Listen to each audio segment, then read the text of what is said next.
punya sepatu digunakan untuk pergi ke kampus, dimanfaatkan untuk pergi ke kampus, itu sama nggak? Sama kan, kayak sama. Tapi di dalam pengelolaan BUMN beda. Kalau penggunaan itu artinya digunakan untuk tugas dan fungsi. Misalnya gedung kantor itu digunakan untuk kantor pelayanan, berarti untuk tugas dan fungsi, ya kan?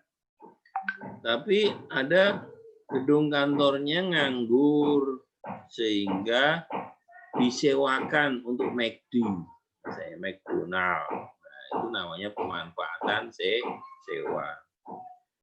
Kalau berikutnya ini pinjem pakai ini minjem nggak bayar. Ini yang bisa minjem hanya Pemda. Kemudian ada kerjasama pemanfaatan KSP, kemudian bangun guna sera dan bangun seraguna. Nanti lebih detailnya akan saya jelaskan pada waktu kita bahas per modul ini ya. Kemudian yang berikutnya pemindah tanganan. Tadi barang kita kan namanya, kita punya barang kadang bosan, udah nggak terpakai lagi. Kalau misalnya Carmila punya kerudung, wah kerudung ini udah nggak enak dipakai nih. Mila udah tak jual deh. Kamu mau nggak Nadia beli kerudung saya? Dulu belinya 50.000, ini aku jual 20.000 deh. Namanya penjualan. Ya, tapi bisa aja Mila, wah, udah deh gue ibahin aja deh sama Nadia, nggak usah ganti.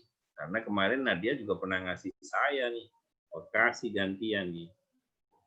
Nah, beda lagi sama tukar menukar. Kalau tukar menukar kan masing-masing bawa barang dituker, ya kan?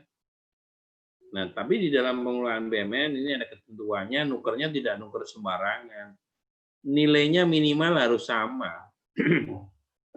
Jadi kalau Carmila mau nukar barang, kerudung, nah dia mau ngasih misalnya sepatu. Wah, ini kerudung sama sepatu harganya harus sama. Kalau nggak sama gimana? Wah, kalau nggak sama harus nambah. Pihak lawan kita harus menambah uang. Tapi kalau berlebih gimana? Kalau lebih ya terima kasih, negara itu nggak mau rugi, nggak boleh rugi, ya kan? Nah, itu negara itu nggak boleh rugi. Kemudian PMP, ini penyertaan modal pemerintah. Ini jadi modal pemerintah dimasukkan ke BUMN, ya. Nah, itu barangnya juga udah terpindah tangankan. Kemudian ada penghapusan. Di sini penghapusan itu kalau barangnya udah dijual, udah rusak, udah dimusnahkan, ya dihapuskan. Bisa juga penghapusan itu karena sebab-sebab lain. Ya. Misalnya memang barangnya udah nggak ada, barangnya udah hilang, dan sebagainya, itu bisa dihapus. Terus ini masalah pencatatannya, pertanggungjawabannya itu kelompoknya ada aset lancar, tetap, dan aset lainnya. Ya, ini nanti kita bicara pada saat kita bicara penatausahaan. Nanti kita juga ada bicara pemindah tanganan dan penghapusan. Nanti kita aja bicara pemanfaatan penggunaan, gitu ya. Itu. Prinsip tadi secara ini siklusnya tadi kan perencanaan, yaitu kemudian akuisisinya, diakuisisi, disposal, operasional. Jadi itu operasional tuh kan nggak bisa, barang itu tetap harus dipelihara, diamankan supaya kondisinya menjadi tetap, nilainya masih tetap. Kalau kita punya barang tidak dipelihara kan cepat rusak ya. Pada waktu kita mau gunakan nggak bisa karena udah rusak ya. Ini sekilas saja. Ini para mahasiswa, jadi saya mau menyampaikan bahwa pengelolaan BUMN itu tujuan terakhirnya apa sebenarnya? Ini nih, WTP. Berdasarkan laporan keuangan pemerintah pusat dan laporan contoh salah satu KL adalah laporan keuangan Kementerian Keuangan, itu peran aset, peran BUMN terhadap laporan itu adalah 60%. Untuk Kementerian Keuangan 60%.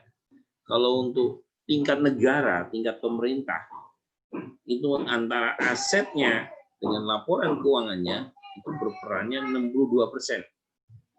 Bayangkan kalau BUMN-nya kacau, pasti WTP ini tidak akan tercapai, ya kan? WTP ini nggak akan tercapai. Padahal semua sekarang itu pengelolaan keuangan negara, menteri-menteri menang kali, termasuk di dalamnya yang BUMN-nya bagus ya. Ini apa namanya, untuk pola orientasi manajemen asetnya. Nanti dipelajari lebih detail. Saya memberikan sekilas-kilas kenapa di dalam evaluasi dosen pengelolaan BUMN kemarin disampaikan, Pak, mahasiswa ini merasa, tapi waktunya kan hanya pengelolaan BUMN 2. Menurut saya memang materinya juga belum semua bisa kita sampaikan dengan maksimal. Kenapa? Karena bayangkan kita dengan PP 1, PMK-nya cukup banyak, Permendagri, nanti kan ada bicara pengelolaan barang milik negara, daerah, ada bicara barang milik desa. Ini siklus pengelolaan BUMN itu sama, hanya penekanan ini yang berbeda nanti pada saat kita bicara barang milik desa, karena SDM-nya berbeda. Kalau Anda lihat pengelolaan BUMN dengan BUMD bagus mana? Pasti bagus BUMN, ya. Kenapa? Karena orangnya standar semua. Barang milik daerah, daerahnya beda-beda. Ada yang di Indonesia Timur, ada yang di pinggiran sana. Sementara yang BUMN semua dikuasai, dikelola oleh orang Jakarta, kan? Menterinya semua di Jakarta. Menterinya semua di Jakarta. Para punggawa pengelolaan BUMN di kantor pusat kementeriannya pasti orang-orang yang punya kemampuan tinggi, baik dari sisi manajemen maupun dari sisi bagaimana menyelesaikan permasalahan pengelolaan barang milik negara. Ini tadi yang saya sampaikan, ada pengelola, ada pengguna, kuasa pengguna.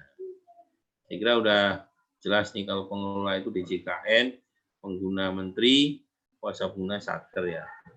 Ini asas-asasnya, ada asas-asas ini nanti. Asas fungsional, efisiensi, transparan, akuntabel.